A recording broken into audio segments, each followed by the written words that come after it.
Bonjour tout le monde, bienvenue sur cette plateforme Make Believe TRP, The Royal Priesthood. Je suis votre sœur Agé Sorongane et je suis aussi la fondatrice de cette plateforme où on est aujourd'hui. Et je suis là pour développer, vous parler sur un sujet que j'ai estimé important.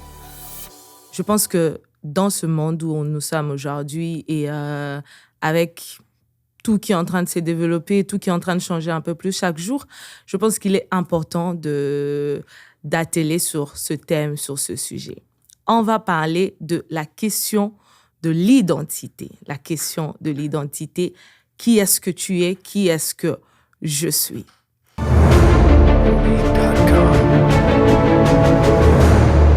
Nous vivons dans un monde qui est en train de changer un peu plus chaque jour. Il y a toujours une innovation, il y a une nouveauté, il y a quelque chose de nouveau chaque jour. On crée des choses, les choses évoluent, les choses changent. Et dans ce monde qui est en train de changer chaque jour, la question qu'on doit se poser, c'est de savoir est-ce que nous aussi, nous sommes en train de changer avec ces choses. Moi, personnellement, j'aime la nouveauté, mais ce n'est pas tout ce qui est nouveau qui est bon. Et ce n'est pas nécessairement tout ce qui est nouveau qui est de Dieu. Voilà pourquoi la question de l'identité, elle s'impose. Parce qu'elle est comme une fondation sur laquelle tout commence. Si tu ne sais pas qui tu es, si tu ne sais pas définir exactement qui tu es, ce sera difficile pour toi de vivre dans un monde qui est en train de changer comme ça. Parce qu'après, tu auras tendance à changer avec les choses qui sont en train de changer tous les jours. Donc, je suis venue te poser la question, sais-tu qui tu es?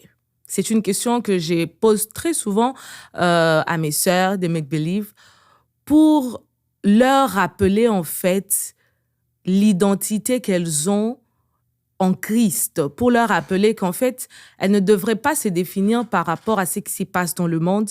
Elles ne devraient pas se définir par rapport aux familles d'où elles sont venues ou alors à leur carrière professionnelle, mais elles doivent se définir par rapport à ce que le Seigneur dit qu'elles sont.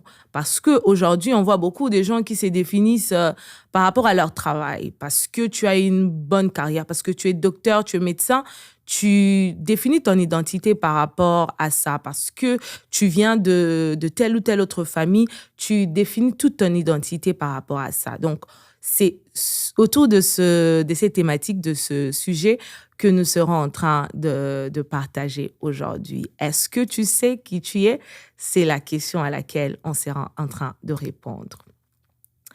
Alors, on va aborder quelques questions existentielles.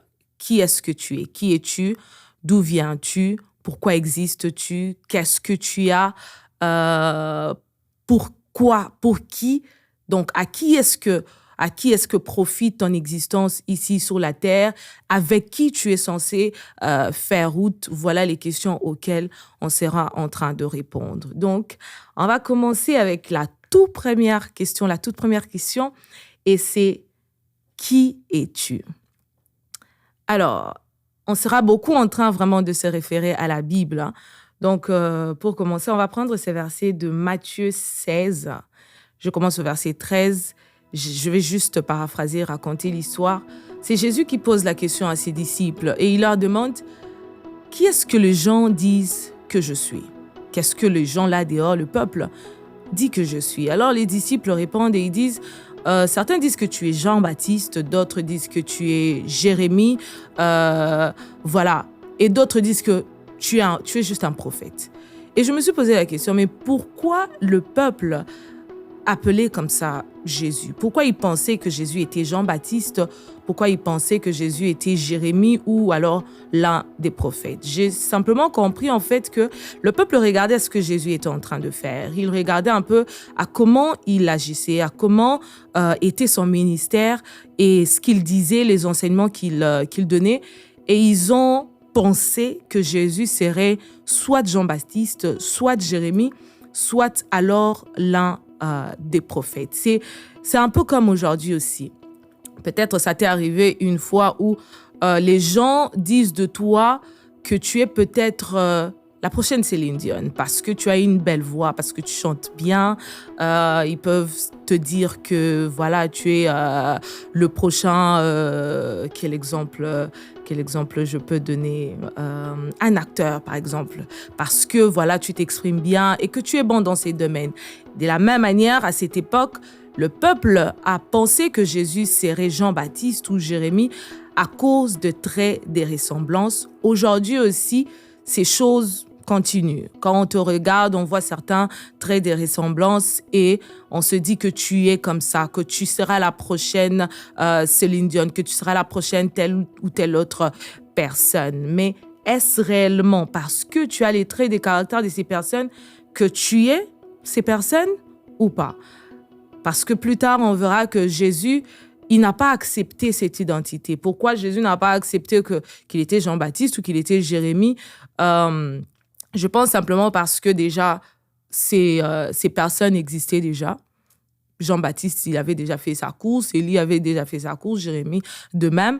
Et Jésus était une nouvelle personne qui devait aussi vivre sa destinée et sa particularité.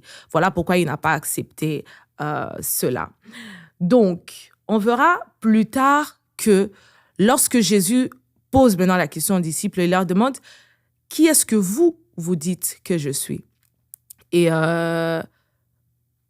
Pierre qui prend la parole et qui dit « Tu es le Christ, le Fils du Dieu vivant. » Et Jésus, il aime cette réponse de Pierre parce qu'il dit ensuite « Tu es heureux, Simon, parce que ce n'est ni la chair, ni le sang qui t'ont révélé ces choses, mais c'est mon Père qui est dans les cieux. » Retenez ces choses.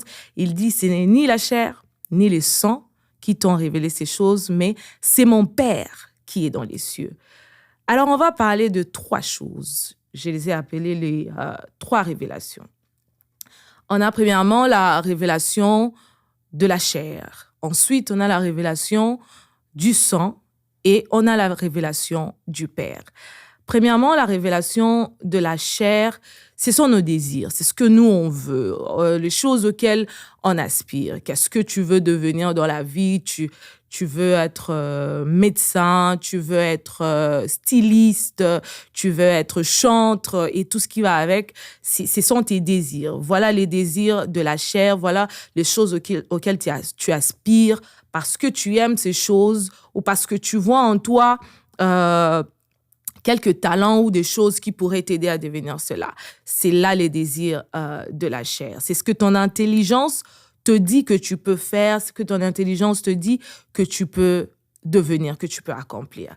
Ensuite, on a la révélation du sang. Le sang, c'est la famille d'où on est venu. Tu as le même sang que ton frère et ta sœur, voilà pourquoi vous êtes de la même famille. De la même manière, nous sommes nés d'Adam, voilà pourquoi nous avons hérité du péché d'Adam, parce que nous portons le sang d'Adam. Un peu, Adam est comme, il est de notre famille, voilà pourquoi nous avons hérité de son péché, parce qu'Adam a péché, nous aussi nous avons péché, comme ça vous connaissez l'histoire. Donc le sang, vraiment, c'est la famille. Et la révélation du sang aussi peut te souffler une identité qui est erronée. Peut te souffler une identité qui n'est pas exactement ce que tu devrais être ou ce que tu es en réalité. Il y en a qui ont hérité de choses, de leurs coutumes, de leur famille, de leurs parents, de leurs grands-parents à cause du sang qu'ils portent. Il y a aussi, vous voyez, il y a certaines familles où la grand-mère était médecin, le père a été médecin. Ainsi, on s'attend aussi à ce que le fils soit médecin. Mais est-ce que c'est ça nécessairement? Est-ce que ça devrait être comme ça? On va essayer de comprendre ça ici. Donc, la 3e révélation et la dernière, c'est la révélation du Père, et c'est la plus importante. Le Père, c'est le Créateur, c'est notre Dieu.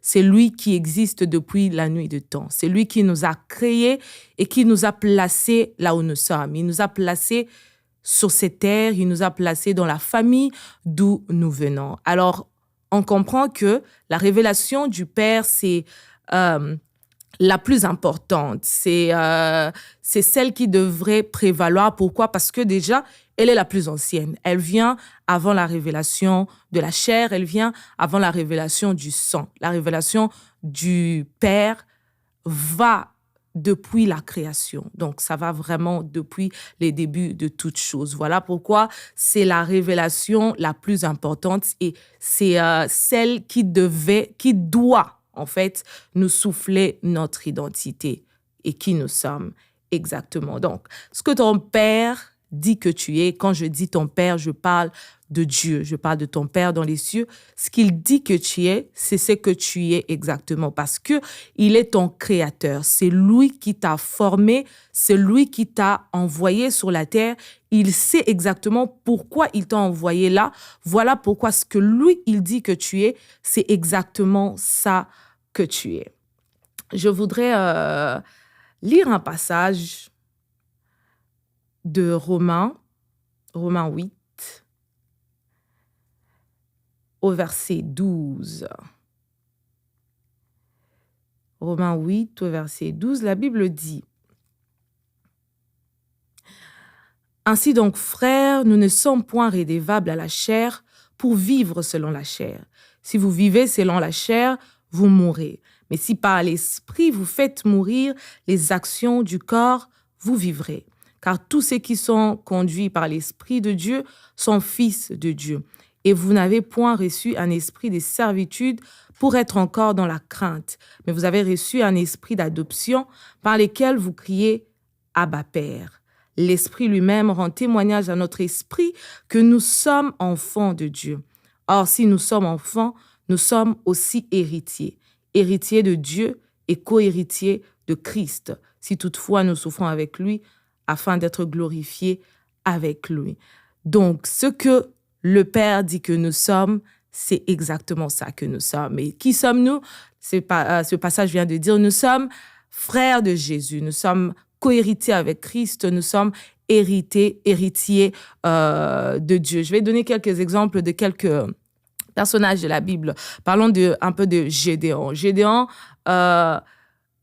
le Seigneur l'appelle vaillant héros. Donc, l'identité que le Père lui donne, c'est vaillant héros. Pendant que son sang, le sang qui coule dans ses veines, dans son corps, sa famille, lui dit que non, tu es le plus petit des plus petits, le plus petit de ta famille, et la famille est la plus petite de la tribu, et la tribu est la plus petite. Donc, c'est ça que son sang est en train de lui dire, pendant que le Seigneur est en train de l'appeler vaillant héros. Parlons de Paul, l'apôtre des incirconcis, alors que son sang est en train de dire de lui que tu es un pharisien. Tu dois faire en sorte que la loi juive est pratiquée à la lettre. Mais le Seigneur, lui, il est en train de lui dire, non, tu es mon serviteur, tu es mon apôtre. Tu dois aller prêcher l'évangile aux incirconcis. Parlons de David, l'homme selon le cœur de Dieu, le roi David. Alors que son sang, la révélation du sang était en train de lui dire que voilà, tu es un berger. Tu appartiens à la brousse, tu appartiens à la forêt. Et voilà un peu la différence entre les deux. La Bible aussi nous dit que la lettre, c'est le cœur. Donc, c'est dans notre cœur que le Seigneur écrit notre identité. Est-ce que tu voudrais connaître exactement qui tu es? Qui est-ce que le Seigneur dit de toi?